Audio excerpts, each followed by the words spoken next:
Let's talk about Nick Fuentes.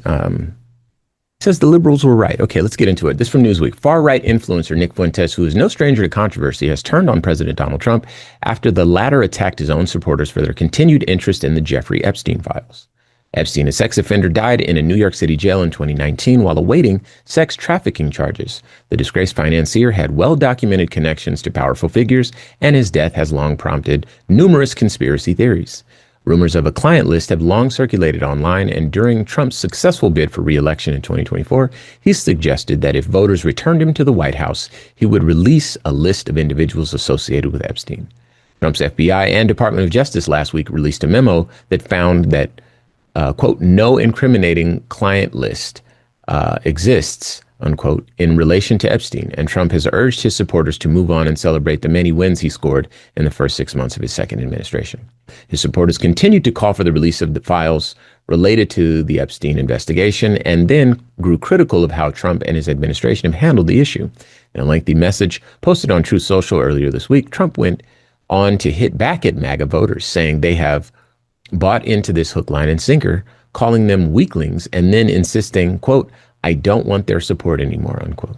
During Wednesday night's episode of the America First podcast, Fuentes responded to Trump's post, sharing a number of four-letter words with the president, starting off with a strong F you suck.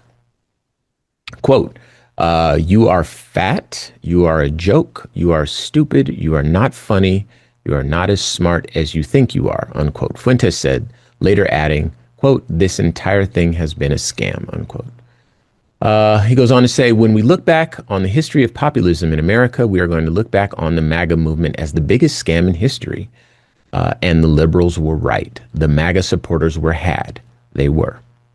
When we look back in history, we will see Trump as a scam artist who served as a vehicle for this rather than the other way around. We were not the vehicle for Trump. Trump was the vehicle for all of us, unquote, Fuentes added. Whew. So, and I know that Nick Fuentes is not the only person that has been critical of Donald Trump. And I know that MAGA has a love-hate relationship from time to time with Donald Trump. So, you know, and you've prepared me for this cue. So I'm not holding my breath that there's a split in the MAGA party. But, you know, these bright moments from these key individuals from time to time certainly remind those of us who again subscribe to a shared reality that indeed we are not crazy. We just don't belong to, and I don't want to call it a cult, but we don't belong to the cultish, we're not subjected to the cultish influences of the MAGA movement or of Donald Trump.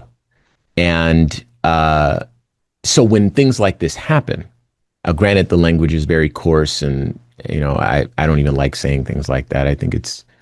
I just don't even think that stuff belongs in the airwaves, but I need to quote this guy directly. So, again, that reminder is, I don't want to call it comforting, but it's sobering. I'll go with sobering that, okay, so I'm not crazy.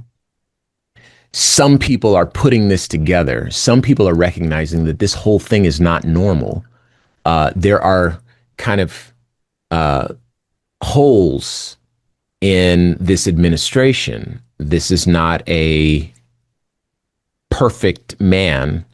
And indeed, once you see through the holes, you see, you know, in this guy's own words, you know, the scam artist who, you know, basically got us. And, you know, that's not nothing. Your thoughts? The thing that frustrates me the most is this is not the first time that a very loud MAGA person has broken ranks, mm-hmm. called out things that we all knew to be true, mm-hmm. and then a few days later tweeted some apology. Yeah, Elon Musk. So yeah, the frustrating thing is that it's not that they don't know. Yes, you all were had and tricked.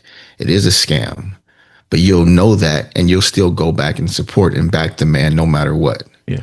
So I'll never celebrate the fall of MAGA while they're still thriving. They're thriving. They own and operate every lever of our government, law enforcement, and military. So when that man says, send the Marines to go after citizens, they say, yes, sir. When they send local and federal law enforcement to go into schools and churches, mosque and immigration court to just round up as many people as you can so we hit our quota. They say, yes, sir. When he's a hypocrite and lies out of both sides of his face, they hear those lies and then, without any context or extra information from him, come up with their own story to explain the lie. So kudos to someone for saying something.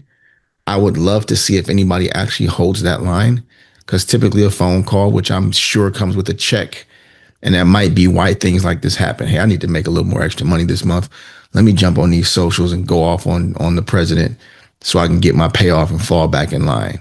I don't know that to be a fact, but nothing else makes any sense. Yeah. You're this sober, you're this clear of mind today, and then, a few days later or a week later, you change your entire tune, and Elon is going back and forth. Today he's in the Epstein files and I helped him rig the election. Tomorrow, me and the president have spoken and we're both sorry. Like, what's going on here? Right. So is it refreshing to have someone say something out loud that I've been thinking and make me feel a little less crazy? Absolutely. But we've seen this movie before, and the sequel, and the documentary into how it was made. And the outcome tends to be the same every time. So, I don't want to discourage or keep anyone from being hopeful. I just won't do it myself because, again, I know better. And this tends to not go the way that we hope. Yeah. Yeah. Also, Nick Fuentes was the guy that I think he's the guy that went to Mar-a-Lago with Kanye West, and all that stuff came out about him that he was like a white supremacist guy or something like that. So, I mean, I don't want this to seem like I'm celebrating this guy. It's just, and it's so interesting that this is the thing that is making such a crack in, the MAGA's formation is the Epstein files. This is what people were so concerned about. At no point was empathy or, kindness or normalcy or any of that stuff, in question. But once the Epstein files happened, it's like, whoa, whoa, whoa, what's going on here? So, but we're witnessing it, and here we are.